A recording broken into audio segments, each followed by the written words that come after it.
नारायण लक्ष्मी नारायण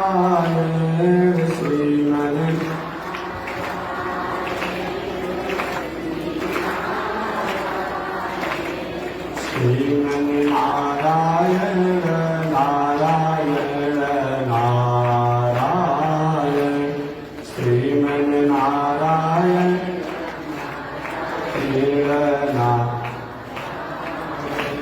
श्रीमन नारायण जगो नारायण श्रीमन नारायण जगो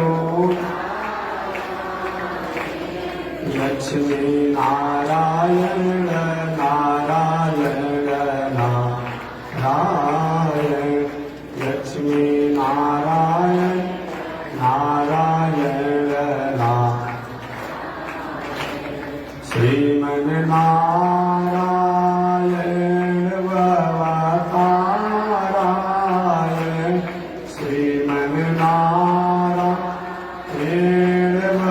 भवतारा लक्ष्मी नारायण नारायण नारायण लक्ष्मी नारायण नारायण लक्ष्मी नारायण नारायण नारायण लक्ष्मी नारायण नारायण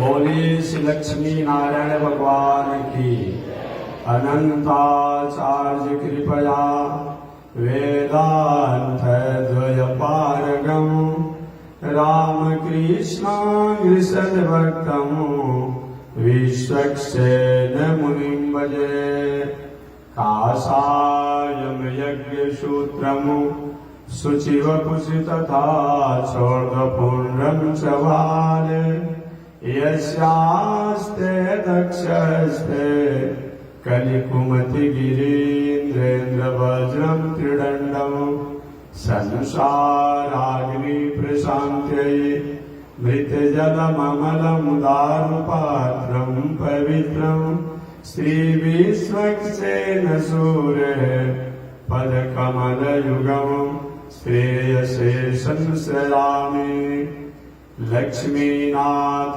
समारम्भा नाथयामुनमध्यमा अस्मदाचार्यपर्यन्ता वन्दे गुरो परम्परा नारायणाय विद्महे वासुदेवाय धीमहि तन्नो विष्णु प्रचोदयात् महालक्ष्म्यै च विद्महे विष्णुपत्न्यै च धीमहि तन्नो लक्ष्मी प्रचोदयात् तन्नो लक्ष्मी प्रचोदयात्। परमाराध्य श्री लक्ष्मी नारायण भगवान नित्य वंदनीय पूज्य गुरुदेव श्री त्रिदंडी स्वामी जी महाराज के जुगल चरणों में कोटिशः नमन। भगवत भागवत आचार्य कैंकर्य पारायण महानुभाव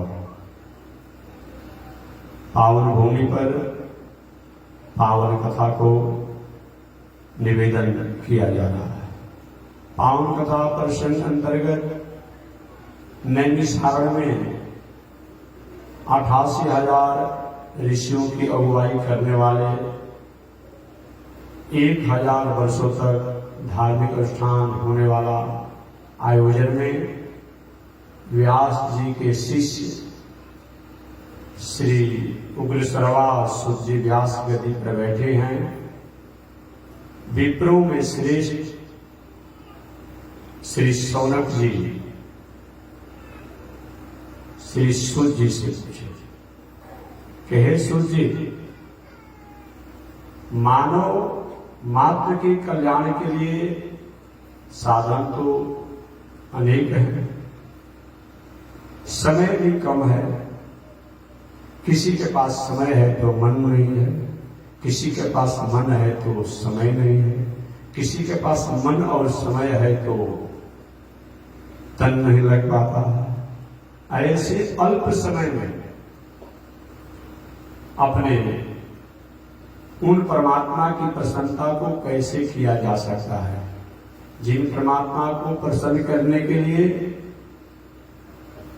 प्राचीन समय से आर्ष ग्रंथों को पढ़ करके सुन करके, आर्ष साधनाओं को करके सुन करके लोग अपना उद्धार करते हैं। क्या कलिकाल के मानव या द्वापर युग के समापन के समय के लोग सहजता से अपना कल्याण अगर प्राप्त करना चाहते हो तो क्या करना चाहिए? कितना जप करना, कितना दान करना, कैसे तपस्या करना, कैसे साधना करना, कैसे तीर्थ करना, या और कोई सहज साधन है? क्योंकि कलयुग में लोगों के पास आयु भी कम हो जाएगी, शरीर में बल भी कम हो जाएगा, मन बुद्धि की एकाग्रता भी कम हो जाएगी। ऐसी परिस्थिति में कल्याण कैसे होगा? तो मेरा 6 प्रश्न है। सौनक ने कहा मेरा 6 प्रश्न है। इन 6 प्रश्नों को आप अपने अनुभव के अनुसार, अपने गुरुदेव द्वारा प्राप्त ज्ञान के अनुसार हमें सुना करके और संतुष्ट कीजिए। जो भी लोग यहाँ पर हैं, इन प्रश्नों के द्वारा उनको संतुष्टि प्राप्त हो, इसके लिए मैं आपसे प्रथम प्रश्न करता हूं कि मानवों के भगवान की प्राप्ति के लिए क्या करना चाहिए। तो इसका उत्तर कल मैंने निवेदन किया। प्रथम प्रश्न क्या है? मानवों को, मनुष्यों को, श्री वैष्णवों को, भगवान के भक्तों को भगवान की प्राप्ति के लिए क्या करना चाहिए? तो सूत जी ने कहा कि शरणागति जो है सबसे सरल और सहज मार्ग है। शरणागति के द्वारा भगवान को जिस प्रकार से प्रसन्न किया जा सकता है और कई साधन ऐसा नहीं देखा जाता है, उसी शरणागति के द्वारा ध्रुव जी ने, प्रहलाद ने और लोगों ने भगवान को प्रसन्न किया। दूसरा प्रश्न सौनक जी ने किया कि श्रेय साधन क्या है? साधन तो अनेक हैं, लेकिन श्रेय साधन क्या है जिन साधन के द्वारा हम उन भगवान को प्रसन्न करें? तो सूर्य जी ने कहा कि ऋषियों, साधन जीवन में अनंत है, लेकिन अनंत साधनों में श्रेय साधन मानव के लिए यज्ञ, जप, तप आदि, ये हर युग में, हर काल में इसको किया जा सकता है। हालांकि कई कई किताबों में, ग्रंथों में किसी आचार्यों ने, किसी ऋषियों ने अपनी भावना को लिखा है कि कलयुग में यज्ञ नहीं करना चाहिए, कलयुग में संन्यास नहीं लेना चाहिए। परंतु भगवान श्री कृष्ण ने आगे भविष्य में यह प्रश्न न हो, इसलिए अर्जुन को उपदेश देते समय कहे कि हे अर्जुन, यज्ञो दान तपः कर्मम न त्याज। यज्ञ, दान, तप एक किसी भी काल में या कभी भी त्याग नहीं करना चाहिए।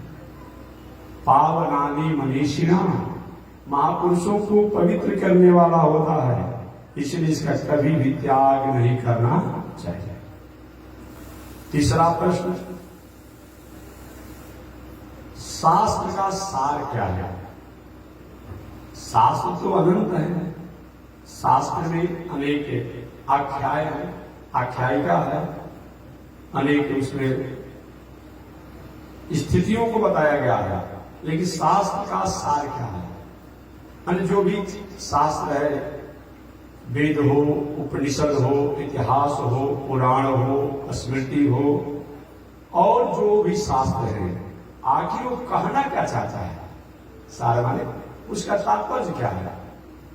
अरे भाई, कोई खेती करता है तो खेती में चाहे आप खेत की जुताई करते हैं, खेत की रुपाई करते हैं, खेत की सुहाई करते हैं, खेत की और भी काम करते हैं, रखवाली करते हैं, 4 महीना तक श्रम करते हैं। लेकिन आपका तात्पर्य क्या इस श्रम का है कि अधिक से अधिक अन्न हमारे घर में आवे और उस अन्न को, फसल को बेच करके अधिक से अधिक मुनाफा कमाएं और उस मुनाफा के द्वारा अपने परिवार, अपने बाल बच्चों को संवर्धन करें, घर द्वार दलान मकान बनाएं और कुछ रुपया फिक्स करके बैंक में जमा कराते हैं। इसी के लिए खेती किया जाता है, इसी के लिए किया जाता है। कि शास्त्र जो है, उन शास्त्रों का सार क्या है, आखिर शास्त्र कहना क्या चाहते हैं? वेद के द्वारा, उपनिषद के द्वारा, इतिहास के द्वारा, पुराण के द्वारा वो शास्त्र कहना क्या चाहता है? श्री सूत जी ने कहा कि शास्त्र का सार जेन कीन किसी प्रकार से भगवान को प्राप्त करना, चाहे वह जग करने को शास्त्र कहता हो, तीर्थ करने को कहता हो, व्रत करने को कहता हो, पूजा करने को कहता हो, पाठ करने को कहता हो, सदाचार से रहने को कह रहा हो, या स्त्रियों को पातिव्रत धर्म करने को कहा जा रहा हो, पुरुषों को मर्यादा से रहने को बताया गया हो। सभी शास्त्रों का सार एकमात्र है कि कैसे भी दिल, दिमाग, मन, बुद्धि, चित्त सात्विक हो जाए, सतोमय हो जाए, सात्विक रूप में हो जाए और भगवान की प्राप्ति हो जाए। यही शास्त्र का सार है। चौथा प्रश्न सौनक जी ने किया कि भगवान को श्री कृष्ण के रूप में क्यों अवतार लेना पड़ा? भगवान श्री कृष्ण को, भगवान को श्री कृष्ण के रूप में अवतार क्यों लेना पड़ा? इन पावन प्रसंगों को निवेदन करते हुए सूत जी कहते हैं कि हे सौनक जी, आपने चौथा प्रश्न किया कि भगवान श्री कृष्ण के रूप में अवतार द्वापर युग में क्यों लिए? तो भगवान ने भक्तों पर कृपा करने के लिए, दुष्टों को संहार करने के लिए और धर्म की स्थापना करने के लिए देवकी वसुदेव के पुत्र श्री कृष्ण के रूप में अवतार लिया। क्यों लिए? भक्तों पर कृपा करने के लिए, दुष्टों को संहार करने के लिए और धर्म की स्थापना करने के लिए।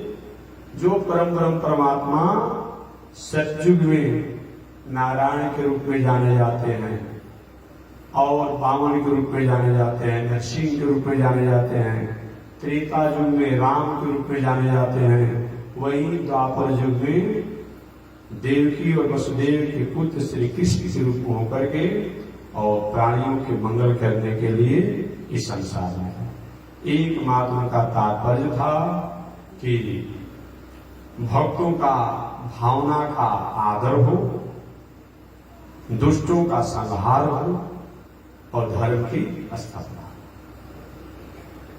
प्रथमा प्रश्न सौनक जी ने किया, पंचमा प्रश्न सौनक जी ने किया कि भगवान ने अवतार लेकर कौन कौन सा अद्भुत चरित्र किया। भगवान सब नारायण जब द्वापर युग में कृष्ण बन करके आए तो कौन कौन ऐसे उनके चरित्र हैं जो अद्भुत हैं, आश्चर्य हैं, जगत और राष्ट्र का विशेष मंगल हुआ, वो कौन कौन उन्होंने चरित्रों को किया। तो श्री सूत जी ने कहा भगवान ने अनेक अद्भुत चरित्रों को किया। उन अद्भुत चरित्रों में पूतना का वध, गोवर्धन पर्वत को उठाना, ऐसे जो अपूर्व चरित्र है।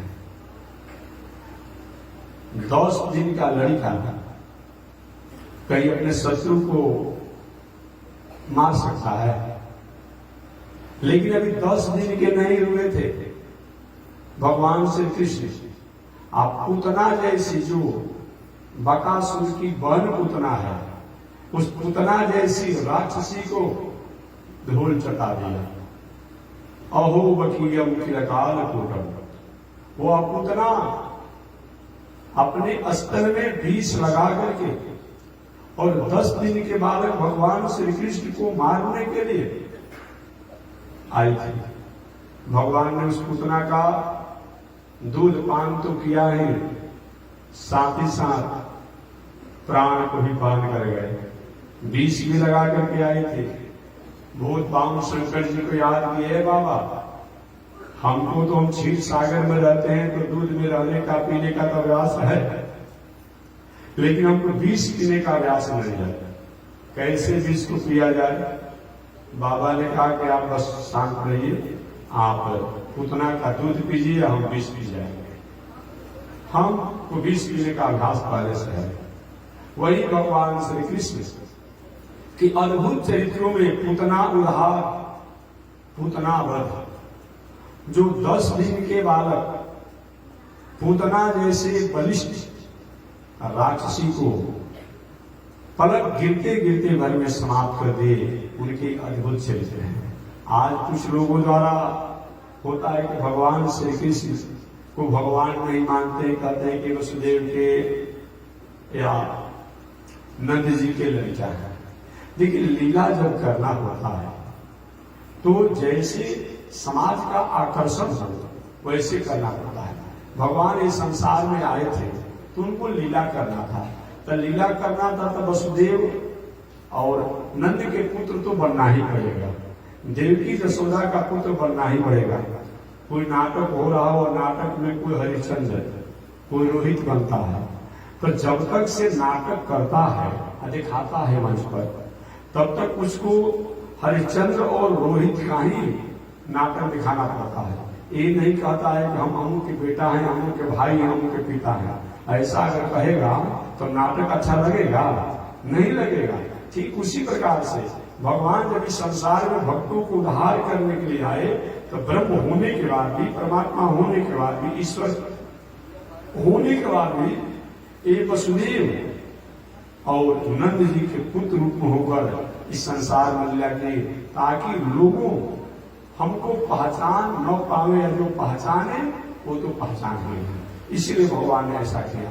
तो भगवान के अनेक अद्भुत चरित्र हैं। 5वां प्रश्न का उत्तर है, भगवान के अनेक अद्भुत चरित्र हैं।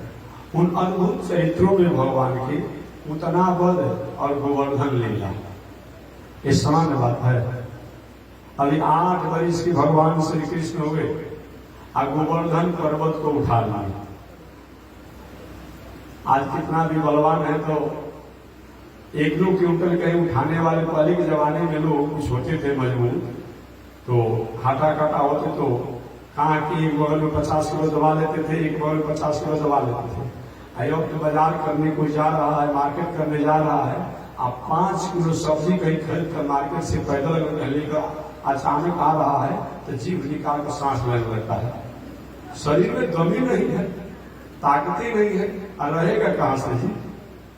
जन्म लेते ही लड़का को तो आपने फुचका खिलाना शुरू कर दिया, चाउमीन खिलाते हैं, फुचका खिलाते हैं, चाय पिलाते हैं, तो क्या होगा? पाव रोटी खिलाते हैं, क्या होगा?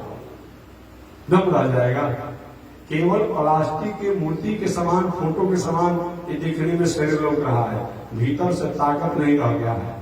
देखते हैं एक दिन कोई व्रत हो जा रहा है, एकादशी या जो भी कुछ व्रत हो, तो मालूम पड़ता है कि शरीर में कोई दमे नहीं रह गया है, अब 10 दिन शरीर में ताकते नहीं पता चलता है।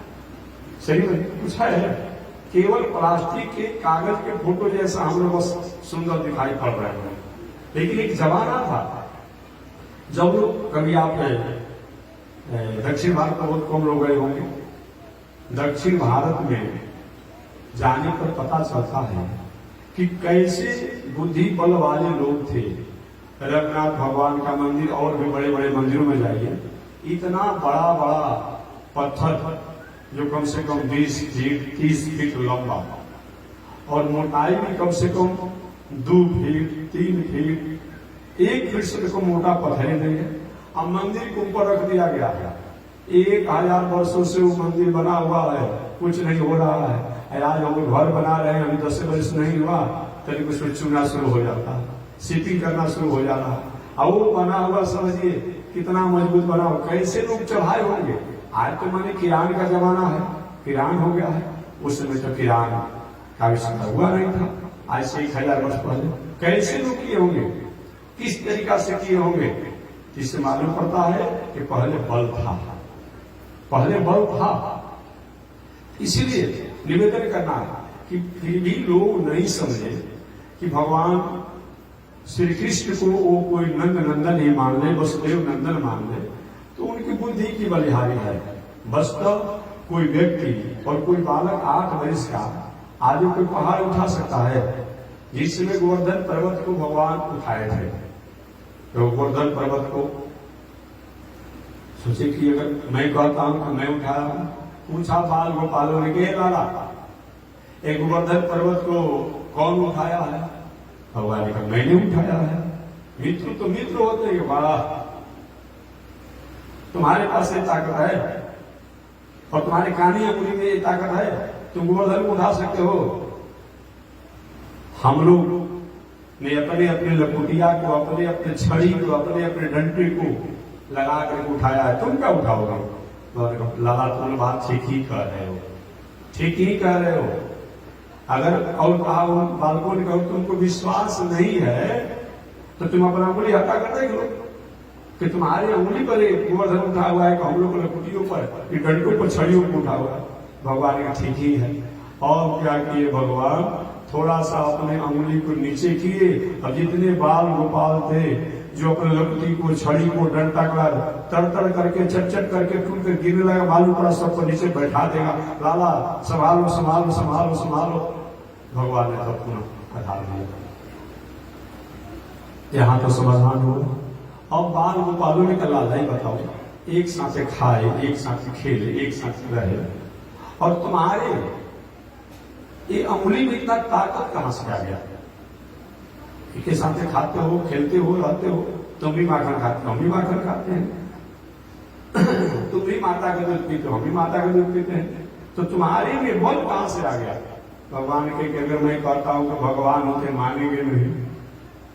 कहेंगे देखो, एक तो सबसे बड़ी बात यह है कि माखन मिश्री का बल तो है ही खाने से, प्लस तुम लोग जितने लोग यहाँ पर हो और इस गोवर्धन को उठाए अपने अपने लकड़ियों द्वारा, अपने अपने डंडों द्वारा, छड़ियों द्वारा, तो तुम लोग मेरे अंगुली की तरफ देखते हो, तो जितने देखने वाले हो तुम लोग देखने से तुम लोग सब लोग की शक्ति जो है वो हमारे अंगुली में आ गई है, हमारे में आ गई है। और बाल बारे लाला यही तो हम कहते थे, अभी तक तुम माखन चुरा था, चीज चुराया, माखन चुराया, आया तुम बल भी चुराने लगा, बल भी चुराने लगा तुम। इस प्रकार भगवान ने गोवर्धन लीला किया और गोवर्धन लीला द्वारा ये दुनिया को बताया कि मेरे बिना आपके साधन संसाधन नीरस है, मेरे कारण ही आपके पास जो भी साधन है, संसाधन है, सब सरस है। अगर मेरे अभाव में आपका साधन संसाधन नीरस है। जस्या कटाक्ष मधुवीक्षण वीक्षणेन सद्य समुलसित पर ललमो ललास। जब भगवान की कृपा कटाक्ष हो जाती है तो एक ठूठा वृक्ष भी हरा भरा हो जाता है, पंछियों का डेरा हो जाता है, बसेरा हो जाता है, राहियों को रुकने का जगह हो जाता है। भगवान जिस मनुष्य पर कृपा करते हैं वह चाहे कुल खानदान परिवार से निष्कासित ही क्यों न हो, लेकिन लक्ष्मी जब आ जाती है तो सारा दोष दूर हो जाता है और 10 लोग आगे, 10 लोग अगल, 10 लोग बगल, 10 लोग पीछे घूमते रहते हैं। अब नहीं देखते हैं लक्ष्मी कहीं आ गई, अब कुल खानदान सब कुछ, क्या कैसे बाप थे, दादा थे, अमुक थे, कैसे पैदाइशी हुआ था, सब लोग भुला जाता है लोग, अब उसके साथ हो जाता है। जस्या कटाक्ष मज वीक्षण वीक्षणेन सद्य समनसित पल्लव मूल लास।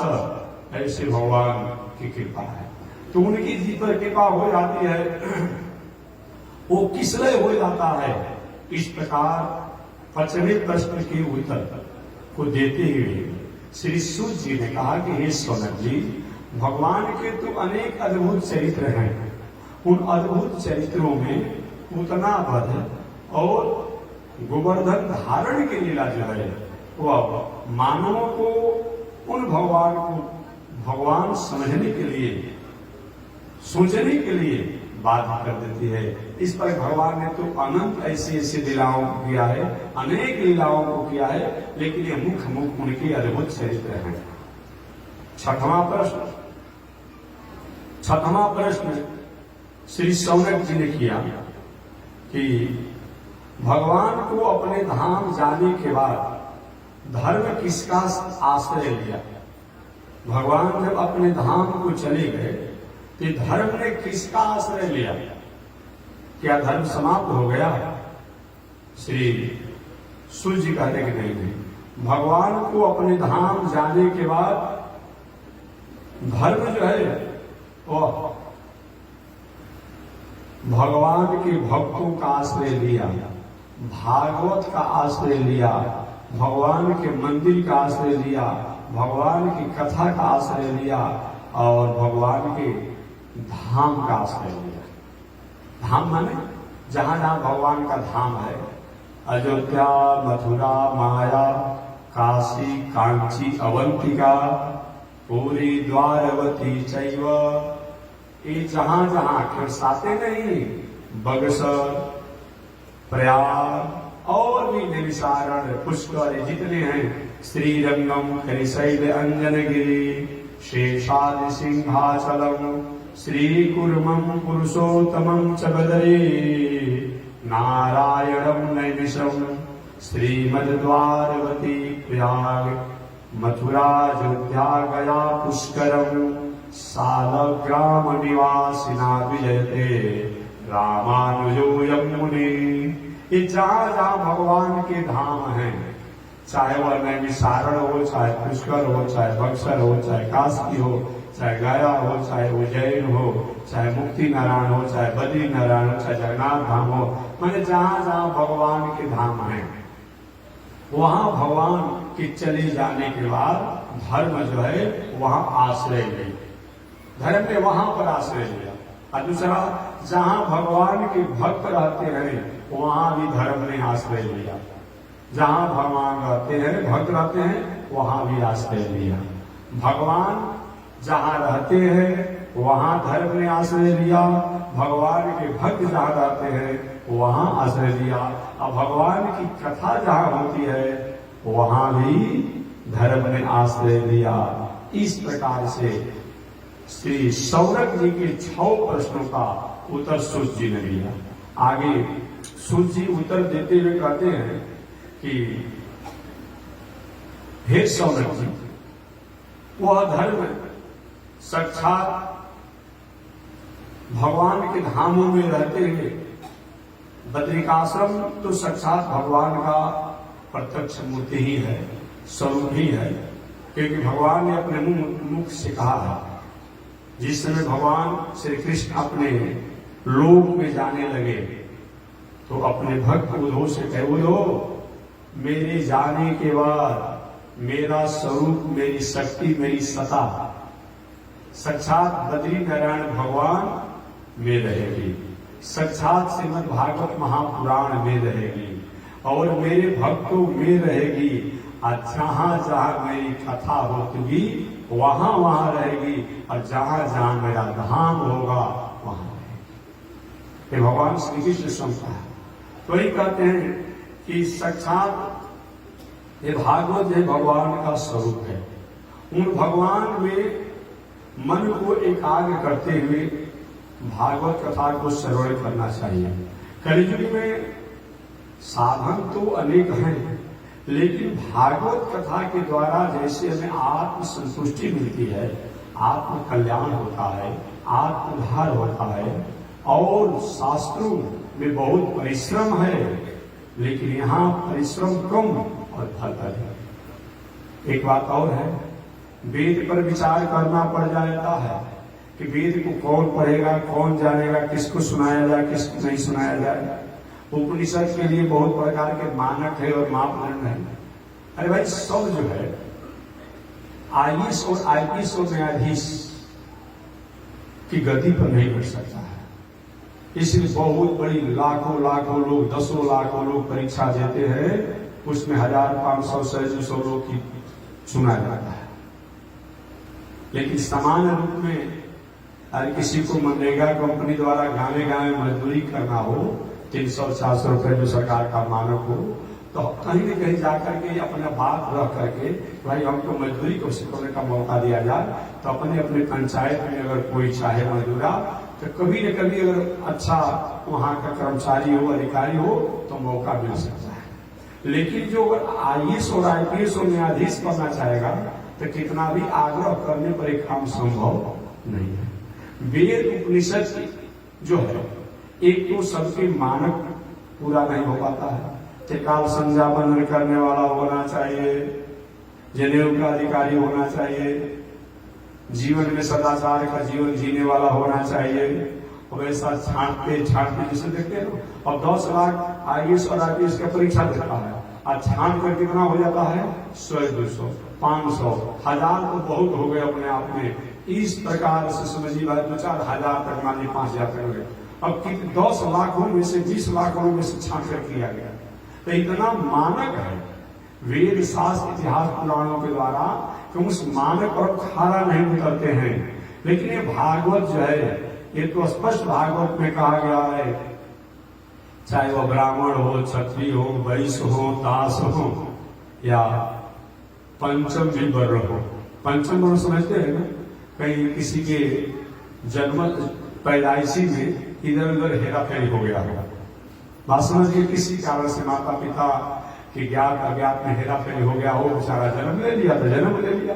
ऐसे भी लोग हो, कोई भूत हो, प्रेत हो, पशु हो, पंछी हो, गणिका हो, वेश्या हो, या जो भी हो, कैसा भी हो, अगर अब आगे हमारे द्वारा जीवन में सात्विक जीवन जीने की अगर प्रेरणा प्राप्त हो जाती है, आई भागवत कथा को सुना जाता है, तो निश्चित रूप उसका मंगल होता है। ऐसा और कोई सहज और कल्याण करने वाला ग्रंथ और किताब अभी नहीं समझ में आ रहा है। इसी बातों को सूझने का ऋषियों, वह भगवान जो अपने लोक में जाने के बाद उनका स्वरूप जो है बद्रिकाश्रम, भागवत भक्तों में और कथा में हो गया। उन भगवान को अपने मन में स्थापित करके एकाग्र चित्त होकर के और उनका कथा श्रवण करना चाहिए, उनका ध्यान करना चाहिए, उनका चिंतन करना चाहिए, जिससे मन की एकाग्र चित्त होकर के और शांत होकर के भगवान का साक्षात्कार किया जा सकता है। कभी कभी समय निकाल करके हमें अपने स्वरूप को पहचानने के लिए साधना भी करनी चाहिए। योग के बारे में तो आप जानते हैं, बहुत कुछ बताना नहीं है। जम, नियम, आसन, प्राणायाम, प्रत्याहार, धारणा, ध्यान, समाधि, ये तो सब लोग जानते हैं। और कुछ नहीं हो रहा है तो चित्त वृत्ति निरोधा योग, हमारी चित्त में जो चंचलता है, मन में जो घबराहट है, मन में जो खिन्नता है, मन में जो उदासी है, उन चित्त की चंचलता को, घबराहट को रोक करके, संयम करके और उन परमात्मा को स्मरण चिंतन ध्यान किया जाता है, एक दिन निश्चित रूप में उन परमात्मा से हमारा योग हो जाता है। ऐसे विचार करते हुए उन परमात्मा का साक्षात्कार किया जा सकता है। क्योंकि भगवान शब्द का अर्थ ही है। भगवान शब्दों को अलग अलग शास्त्रों में अलग अलग तरीका से परिभाषित किया गया है। एक आक्षरिक कोश के अनुसार अगर भगवान शब्दों को परिभाषित किया जाए तो भ शब्द प्रकाश वाचक है, ग शब्द ज्ञान वाचक है, व शब्द वैभव वाचक है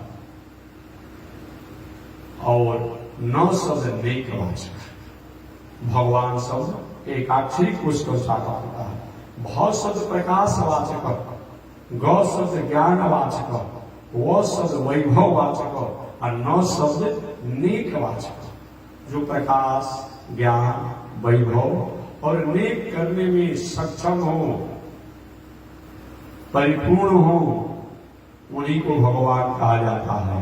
दुनिया में और कोई भी लोग चाहे प्रकाश देते हो, ज्ञान देते हो, वैभव देते हो, नेक करते हो, उनके द्वारा उनसे लेकर के ही देते हैं।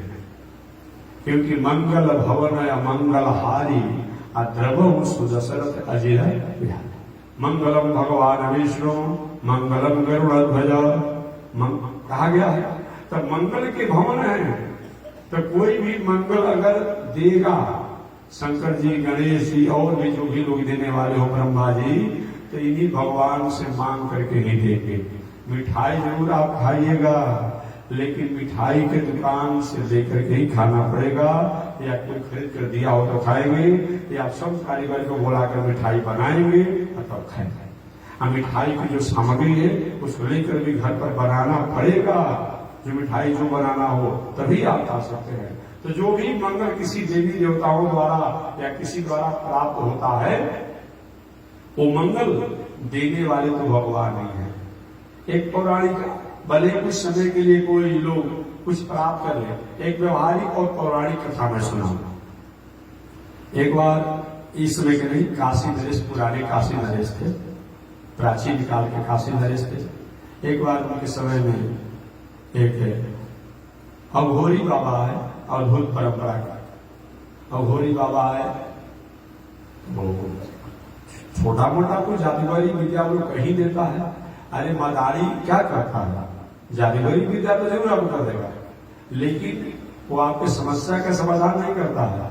देखिए कभी कभी गांव में मदारी घूमता है, मांगने वाला घूमता है, और जाते जाते आपको द्वार पर भीख मांगना, और कभी कभी हमको इतना चाहिए आप नहीं देंगे ना तो खून उगलने लगता है। बहुत आश्चर्य में डाल देता है। कभी कभी मदारी देखने वाले को देखेंगे मुंह से गड्डी निकालता है और कुछ करता है, कभी अपना किडनी और लिवर ही निकाल कर दिखा देगा। ऐसा ऐसा कुछ काम करता है। जब सब करने वाला हो गया तो काहे कितना लाख लाख कई एक लाख रुपया लगा करके अपने बालकों को, बेटा को, भाई को, बहन को मेडिकल पढ़ाने की क्या आवश्यकता है, बताइए। कुछ दिन पहले वो तांत्रिक चला था कि किसी के कोई रोगों को ठीक कर देता था, कहते उसके खून पी जाता था कीटाणु वाला। और बताइए सब क्या भ्रम की बात है, ऐसा वाला हुआ है। इतने लाख खर्चा करके ये मेडिकल पढ़ने की क्या आवश्यकता है, डॉक्टर बनने की क्या आवश्यकता है। और कोई कहेगा सब कुछ करिए, देंगे इंजीनियर बना जा रहा है, डॉक्टर बना जा रहा है, सब हो रहा है, क्या आवश्यकता है। कोई चीनी बरसाने लगता है, तो कोई कुछ बरसाने लगता है, कोई लड्डू बरसाने लगता है, तो कोई सोना का मुट्ठी बना लगता है। इतने सोनाकार की क्या आवश्यकता है, और सोना की खजानों की क्या आवश्यकता है, कोई मतलब होता है। अरे वो जादूगरी विद्या है, कभी कोई कुछ काम थोड़ा बड़ा कर दिया।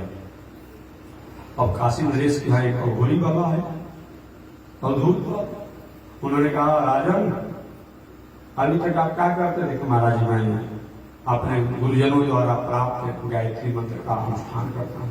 अच्छा, आपको कुछ शक्ति प्राप्त हुआ? कि महाराज प्रत्यक्ष हमको शक्ति कुछ प्राप्त नहीं हुआ, हमको प्रत्यक्ष रूप में कोई शक्ति प्राप्त नहीं हुआ गायत्री मंत्र जपने से। तब अघोरी ने कहा, अवधूत ने कहा कि क्या फायदा है, इतने दिन तक तुम पूजा किया, पाठ किया, गायत्री का अनुष्ठान किया, और तुम्हें कोई शक्ति दिखाई नहीं पड़ रहा है, तब क्या मतलब होता है?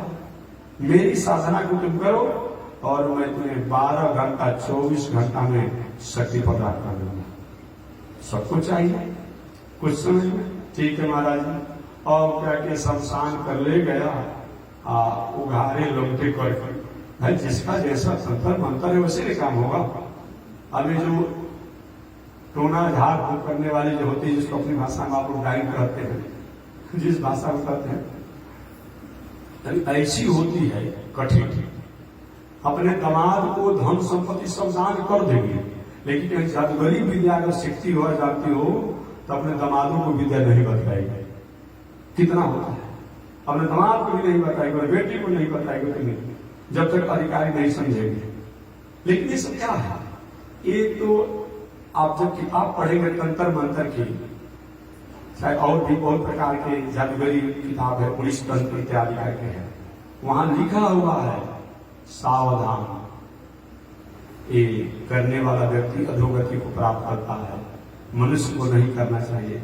जैसे सिगरेट के डिब्बा पर लिखा रहता है स्वास्थ्य के लिए हानिकारक है।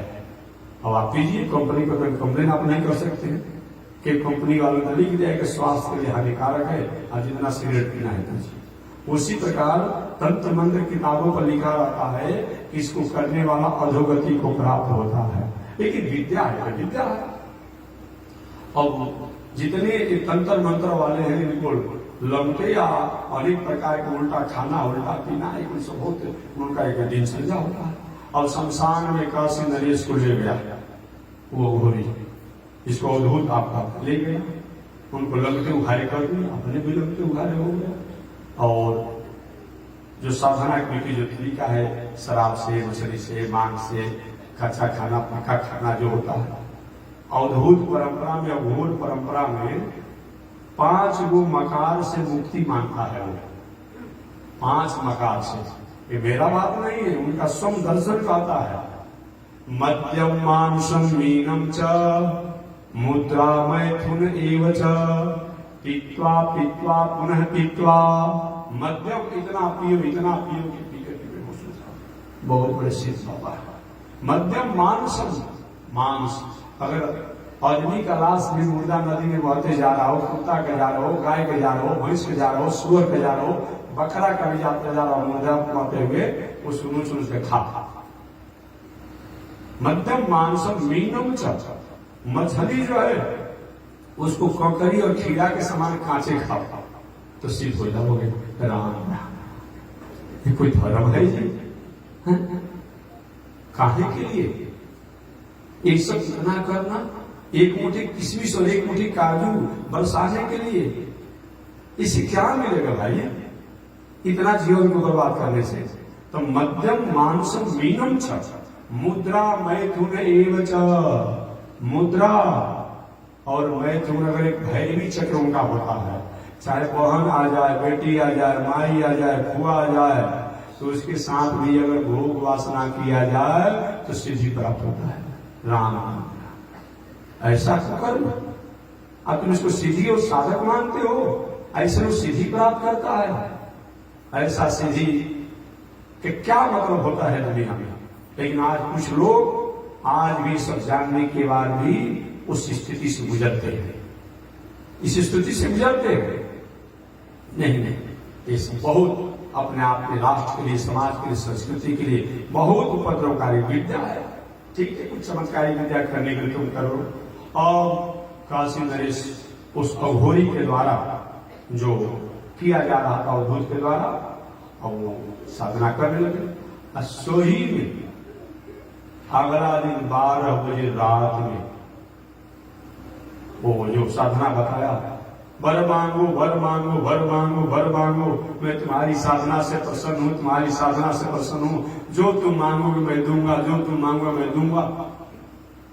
अब तो देख ली ना राजा, इतने दिन तक गायत्री का जब तुमने किया कुछ नहीं हुआ, अभी 2 दिन नहीं बीता, देखो तुमको मेरी सीधी ने तुम्हारे पास आकर वर मांगने कहा, जो मांगना है मांगो। काशी नरेश भी अनुभवी थे, बड़े बड़े विद्वानों का सत्संग सुनने थे, किए थे, वो तो भावना में आ गए थे घोरी के। और एक महाराज जो आप देने वाले हैं, थोड़ा सा मुझे सामने आइए, मैं आपको देख लूं, प्रणाम कर लूं, दर्शन कर लूं, और तब आपसे मैं मांगूंगा।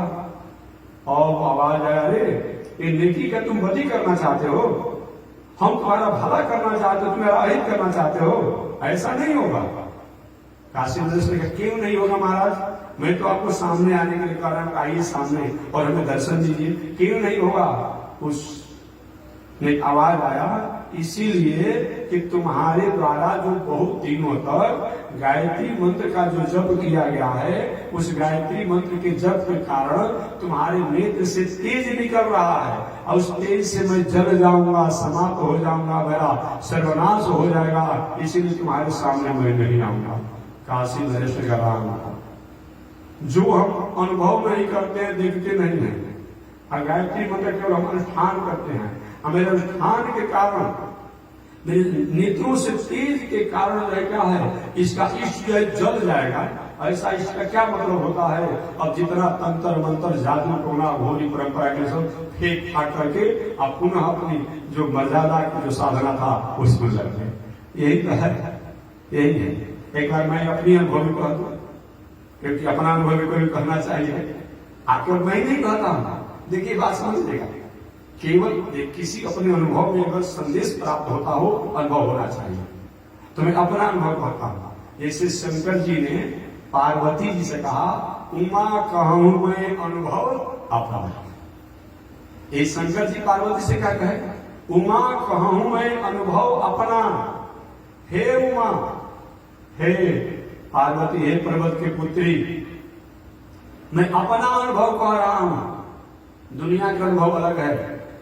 उमा कहूं मैं अनुभव अपना, असत हरि भजन जगत सब सकना। बिना हरि की शरणागति किए, बिना भगवान की शरणागति किए, बिना श्रीमन नारायण की शरणागति किए, ये दुनिया में जो भी साधन है, संसाधन है, जो भी क्रिया है, सब कुछ क्या है, वो स्वप्नवत है, सपना के समान है, अर्थात उससे कुछ लाभ होने वाला नहीं है। तो अनुभव सब लोगों ने कहा।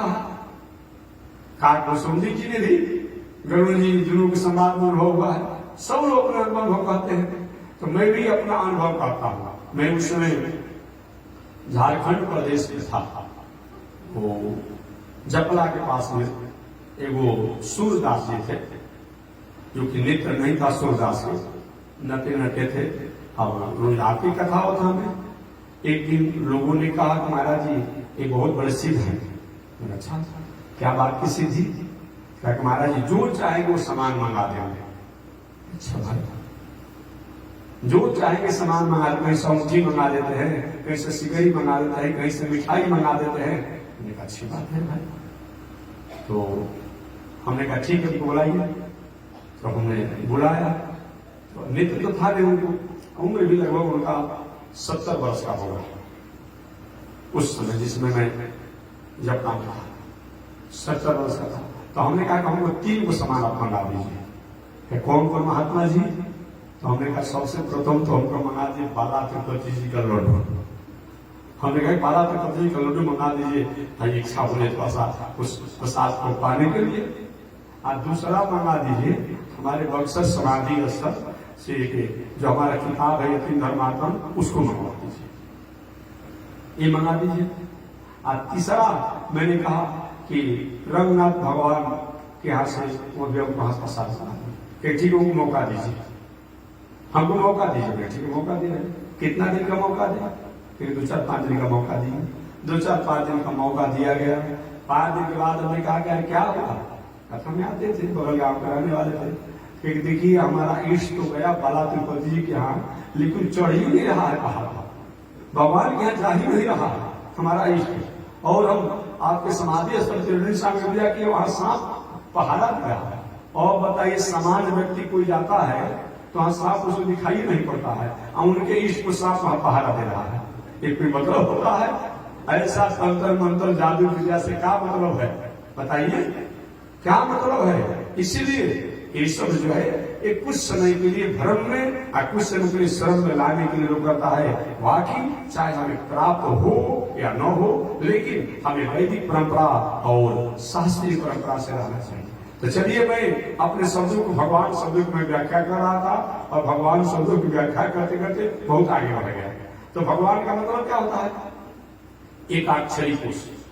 भ शब्द प्रकाशवाचक, ग शब्द ज्ञानवाचक, व शब्द वैभववाचक, न शब्द नेकवाचक, एकाक्षरी पुरुष। भ शब्द प्रकाशवाचक, भव माने प्रकाश, सबकर परम प्रकाशक एहु। सबके प्रकाश जो है वही है। एक आप जानते होंगे, भगवान ने एक बार ब्रह्मा जी से अपना तेज जब खींच लिया तो ब्रह्मा जी निस्तेज हो गए। एक बार शंकर जी से अपना तेज खींच लिया, जो बाणासुर के संग्राम के समय निस्तेज हो गए। इंद्र से अपना तेज खींच लिया, इंद्र निस्तेज हो गए। तो सबकर परम प्रकाशक एहु, उन्हीं के प्रकाश के कारण ये देवी देवता लोग अपने प्रकाश में रहते हैं।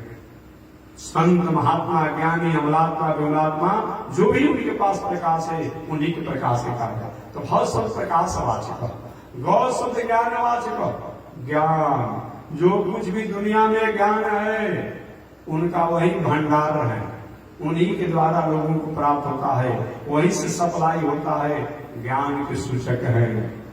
जब वो ज्ञान देना चाहते हैं तो एक समान व्यक्ति भी ज्ञानी बन जाता है, और जब ज्ञान नहीं देना चाहता है अच्छे लोग भी इस दुनिया में निकम्मा कहे जाते हैं। तो भस शब्द प्रकाशवाचक, ग शब्द ज्ञानवाचक, व शब्द वैभववाचक, वह जो है वैभव का सूचक है, अर्थात दुनिया में जो वैभव है उनके कारण ही है।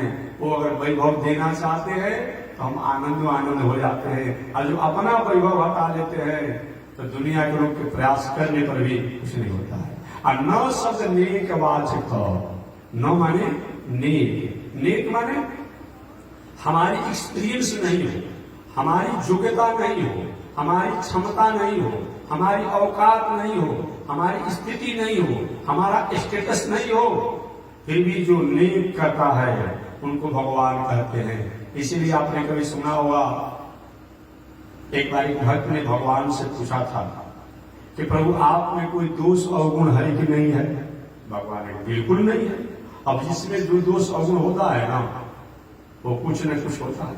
अब जिसको खैनी खाने का दोष है तो भले चाहे कथा में ही कहने में बैठे रहेगा, चाहे सावन के शिवरात का अनुष्ठान कहने करेगा, चाहे और कुछ हो, लेकिन जब खैनी खाने का ताव आएगा ना तो धीरे से चुनौती निकालेगा और पीछे की तरफ रगड़ करके धीरे से डालेगा।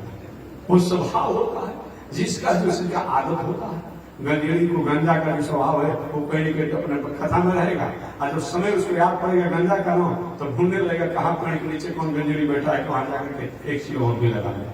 शराबी को शराब का विस्सा, व्यक्ति को विस्सा का, ऐसे जो भी हो तो सबका अपना एक आदत होता है, एक दोष होता है।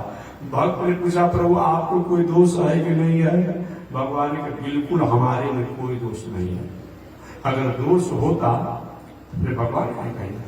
भगवान का मतलब ये होता है कि दोष से रहित हो, अलग हो। अरे नहीं प्रभु कुछ न कुछ तो जरूर होगा, याद करिए। भगवान ने कहा एक दोष तो है, एक दोष है, तो प्रभु बता दीजिए, हम दुनिया के सामने कह देंगे कि क्या दोष आप में है, अभी दोष से अलग नहीं है। भगवान का दोष यही है कि कृपा, नेक, नहीं पात्रता होने पर भी, नहीं योग्यता होने पर भी उसको हम उस पर कृपा कर देते हैं, उस पर हम कृपा कर देते हैं, यही हमारा दोष है। कल या परसों मैंने बताया था जिसमें बांदर राज बाली ने पूछा कि के ही कारण नाथ मोहि मारा, बाली भैरी सुग्रीव प्यारा। हे नाथ आपने क्यों हमें मारा? भगवान ने कहा कि अनुज भगिनी का दफा लगाया कि तुमने अपने भाई की बहन को बलजोरी जो है अपना बना लिया है, पत्नी जैसा बना लिया है, इसी दफा के कारण तुम्हें मैं दंड दे रहा हूं। तो उसने बानरराज बाली ने कहा कि सो पुचाली, हमारे में जिस दोष के कारण आप हमको मार दिए बाण से, तो यही दोष तो मेरा भाई सुग्रीव में भी था। मैं जब लड़ने के लिए गया था दुंदरी से, तो जब मैं बहुत दिनों तक नहीं आया, नियत समय से नहीं आया, तो बिना प्रतीक्षा किए मेरा भाई सुग्रीव जो है मेरी पत्नी तारा को भी अपना बना लिया था, इसलिए तो हमको मारना पड़ा इसको। तो उसको क्यों नहीं आपने दंड दिया? भगवान ने कहा देखो इस शरणार्थी कर लिया था तो इसके ऊपर मैंने कृपा कर दिया था, नेक कर दिया था, और जब कृपा हो गया तो सब पाप माफ। आपने कभी गाय के बछड़े को देखा होगा जन्म लेते हुए? देखे होंगे, चाहे और भी जो ऐसे जीव होते हैं पशु। और समझिए हरी हरी घास हो, हरी हरी घास हो, हरा हरा चारा हो उनके खाने का, और उस पर गाय कहीं या कोई पेशाब कर दे तो गाय भैंस खाती है? नहीं खाती है। और वही उसका बेटा बेटी जो जन्म लेता है गाय के रूप में, मैंने बछड़ा के रूप में, बछिया के रूप में, जो भी वो अपना जो होते हैं, जन्म जब लेता है तो देखते हैं जीव से इतना प्रेम से चाहती है, मालूम पड़ता है कि जीवन में उसको ऐसा कोई भोजन मिला ही नहीं है। अब बताइए उस बेटा ने उसका जन्म जो लिया है उसने माता के लिए क्या कुछ काम किया है? कुछ नहीं किया है, लेकिन कृपा और उपकार के कारण वो गाय जो है अपने बछिया को बछड़ा को वो चार करके साफ कर देती है। उसमें दूसरा कोई उसको रोकता है तो उसको मारने के लिए तैयार हो जाती है। इसी का नाम है कृपा, इसी का नाम है नेक। अब नेक और कृपा में हमारी पात्रता नहीं होने पर भी, हमारी योग्यता नहीं होने पर भी भगवान केवल शरणार्थी करता है तो उसको स्वीकार कर लेते हैं, यही नेक है। इसी बातों को बिंदु जी ने भी कहा। बिंदु जी ने कहा कि कृपा की न होती जो आदत तुम्हारी, कृपा की न होती जो आदत तुम्हारी, कि सुनी ही रहती अदालत तुम्हारी। न हम होते मुलजिम न तुम होते हाकिम, कि घर घर में होती इबादत तुम्हारी। कृपा की न होती जो आदत तुम्हारी। प्रभु अगर कृपा आप में नहीं होता तो कौन आप पूछता। बात सही है। अगर मुलजिम अपराधी न हो तो वकील साहब को जज साहब का कोई मतलब होता है क्या? जज साहब की तो अपने चलता है जो टाइम पहन करके और काला कोट पहन करके जो चलता है और कुर्सी पर जो बैठते हैं, किसी अपराधी के कारण उनका महत्व है। अगर अपराधी नहीं रहे तो न्याय किस पर करेंगे? न्यायाधीश कैसे कहलाएंगे? अगर अपराधी के कारण न्यायाधीश की प्रतिष्ठा है, वही बिंदु कहते हैं कि कृपा की न होती जो आदत तुम्हारी, तो शून्य ही रहती अदालत तुम्हारी। आपका अदालत जो है, अगर आपने कृपा करने के प्रभु नहीं होता, आपकी अदालत खाली पड़ा रहता, कोई नहीं होता। न हम होते मुलजिम, प्रभु अगर हम मुलजिम नहीं होते, आप होते हाकिम। अगर हम मुलजिम नहीं होते तो आप हाकिम होते भी नहीं, आपका बहाली भी नहीं होता। यदि किंचित कहीं हाकिम में बहाली हो भी जाता, न हम होते मुलजिम न तुम होते हाकिम, तो घर घर में होती इबादत तुम्हारी। तो कोई इसका मतलब नहीं, सुनी ही रहती अदालत तुम्हारी। तो वही भगवान की आदत क्या है? कृपा भाव। एक भगवान शब्दों की व्याख्या है। भ शब्द प्रकाश वाचक, ग शब्द ज्ञान वाचक, व शब्द वैभव वाचक, न शब्द नीक वाचक। इसी का नाम क्या है? भगवान। श्री सूर्य जी कहते हैं कि हे शौनक जी, वो भगवान जब इस संसार में आते हैं तो आने के बाद अपने भगवत स्वरूपों को और भगवत तत्वों को जनाते हैं। विष्णु पुराण के अनुसार भगवान शब्द की व्याख्या बताया गया है। उत्पत्ति प्रलय चैव भूतानाम गति गति वेति विद्याम विद्याम।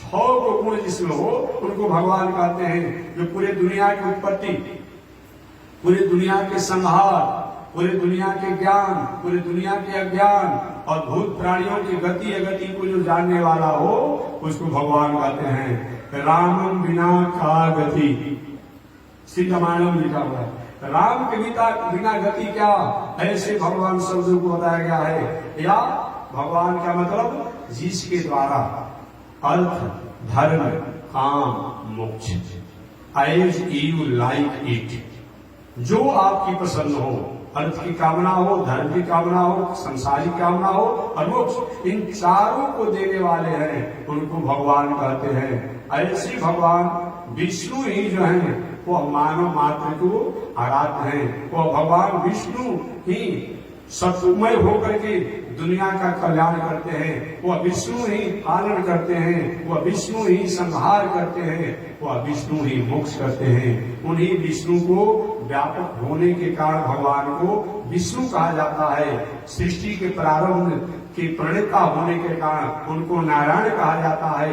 वही जब त्रेता युग में आते हैं तो राम कहलाते हैं, द्वापर युग में आते हैं तो कृष्ण कहलाते हैं, और कलयुग में आते हैं तो कल की अवतार कहलाते हैं। इसमें कोई भेद नहीं है, कोई अंतर नहीं है। इस प्रकार से वह भगवान के बारे में बताया गया। अर्थात साक्षात वेद का तात्पर्य जो है, वेद में जो कहा गया है, वेद का दूसरा तात्पर्य नहीं है।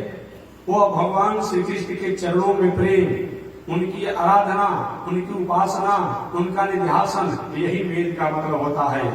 वासुदेव परा वेदा, वासुदेव परा मखा, वासुदेव परा योग, वासुदेव परा क्रिया।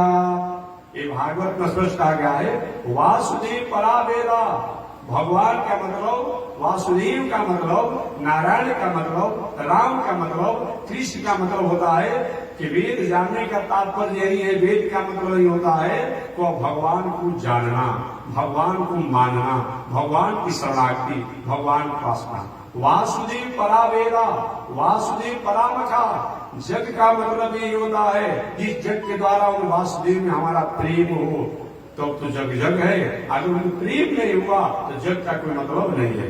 वासुदेव पराजोग, जोग का मतलब ये होता है वो भगवान नारायण में हमारा प्रेम हो, उनके प्रति हमारा चिंतन हो, तब तो जोग सही है। और वासुदेव पराक्रिया, और जो भी क्रियाएं हमारी जो है वो सभी क्रियाओं का तात्पर्य है वो भगवान नारायण में समर्पित होना। इस प्रकार से सूत जी ने वो भगवान के संसार में चले जाने के बाद धर्म जो है, जो धर्म वेद के अधीन रहता है, वह वेद भगवान साक्षात नारायण ही है, भगवान साक्षात कृष्ण राम ही है। ऐसे भगवान की व्याख्या को निवेदन किया गया। शेष चर्चा अगले दिन मैं निवेदन करूंगा। सूत जी जो भागवत में निवेदन करेंगे, यही पर वाणी विराम। एक बार भगवान का नाम नाम श्रीमन नारायण लक्ष्मी नारायण, श्रीमन नारायण लक्ष्मी श्रीमन नारायण नारायण नारायण, श्रीमन नारायण नारायण नारायण। बोलिए श्री लक्ष्मी नारायण भगवान की, विश्व जगदाचार्य श्री चिरंजी स्वामी महाराज की हरि ओम। शांति ही शांति ही शांति।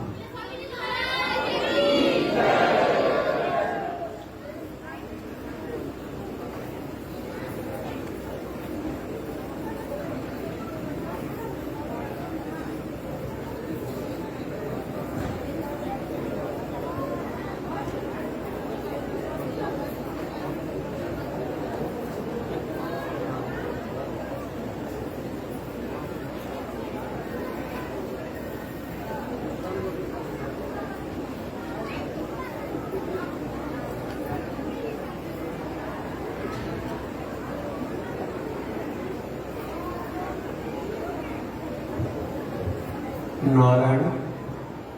ओम चंद्रमा मनसो जात, चक्षो सूर्यो अजायत, श्रोत्रात् वायुष प्राण समुखा जग्निरजायत, श्रीश्रुते लक्ष्मी शबद्भ्यावहो रात्रे, पार्श्वे नक्षत्राणि रूपमस्मिनौ व्यातम्, ईश्वरे निघाड़ा मोमयि घाण, सर्वलोकं मयि घाण, कासायं यज्ञसूत्रं शुचिवपुषि तथा चोर्ध्वपुण्ड्रं च वाले, यस्यास्ते दक्षहस्ते कलिकुमति गिरीन्द्रेन्द्रवज्रं त्रिदण्डं, संसाराग्नि प्रशम्ते मृतजलममलं, दारुपात्रं पवित्रं श्रीविश्वक्सेन सूरे, पदकमलयुगं श्रेयसे संश्रयामि, अमरे राधः शूद्रश्चलमतिरसोय्या प्रसवो,